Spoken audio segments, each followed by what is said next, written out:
இந்திய அரசியல் சாசனம் நம்ம தமிழ்நாட்டில் இருக்கிற எல்லாருக்குமே கொடுத்துருக்கிற உரிமையில் ரொம்ப ரொம்ப முக்கியமானது ஓட்டிங் ரைட், வாக்குரிமை. ஒரு மனுஷன் உயிரோடு இருக்கான்றதுக்கு அடையாளமாக இருக்கிறதுல அவனோட ஓட்டுரிமை ரொம்ப முக்கியம். அதனால தான் voting is not only R right but also R life. ஒரு முக்கியமான விஷயத்தை பற்றி இப்போ நான் உங்ககிட்ட ஷேர் பண்ண போகிறேன். இது நான் ஃபஸ்ட்டு கேள்விப்பட்ட உடனே எனக்கே ரொம்ப ஷாக்கிங்காக தான் இருந்தது. இப்போ நான் பேசிகிட்டு இருக்கிற இந்த நேரத்தில் தமிழ்நாட்டில் இருக்கிற நம்ம யாருக்குமே ஓட்டு போடுற உரிமையே இல்லைன்னு சொன்னால் நம்புவீங்களா? நான் நீங்கள் உட்பட யாருக்குமே அது இல்லை. நான் பயமுறுத்துறேன்னு நினைக்காதீங்க, அதுதான் நிஜமும் கூட.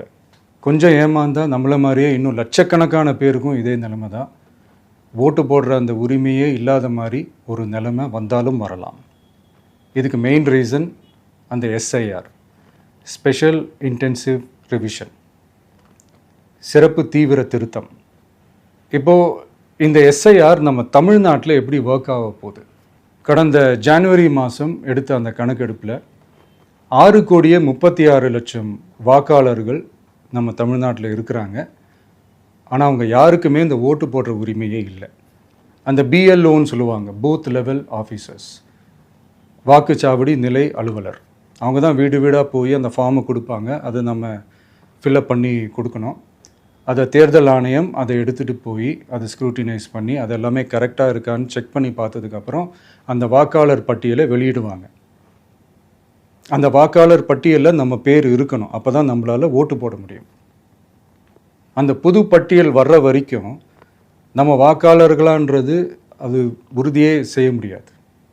இன்கேஸ் அந்த புது பட்டியலில் நம்ம பேர் இல்லைன்னா அது ஒரு தனி ப்ராசஸ், அது ஒரு தனி ஃபார்ம், அது ஒரு தனி கிளைம்ன்ற மாதிரி அது ஒரு வேறு வேலை.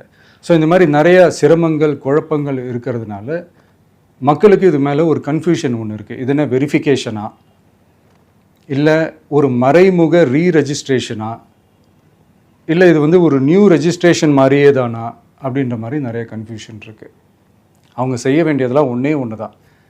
இந்த மாதிரி வீடு வீடாக போய் அந்த என்யூமரேஷன் ஃபார்ம் நம்ம ஃபில்அப் பண்ணி கொடுக்கும்போது அதுக்கான அக்னாலேஜ்மெண்ட்டை அந்த பிஎல்ஓ அந்த ஆஃபீஸர்கிட்ட இருந்து நீங்கள் வாங்கிக்கணும். அது ரொம்ப ரொம்ப முக்கியம். இது நான் சொல்கிறது வாக்காளர் பட்டியலில் ஆல்ரெடி உங்கள் பேர் இருக்கிறவங்களுக்கு நான் சொல்கிறேன்.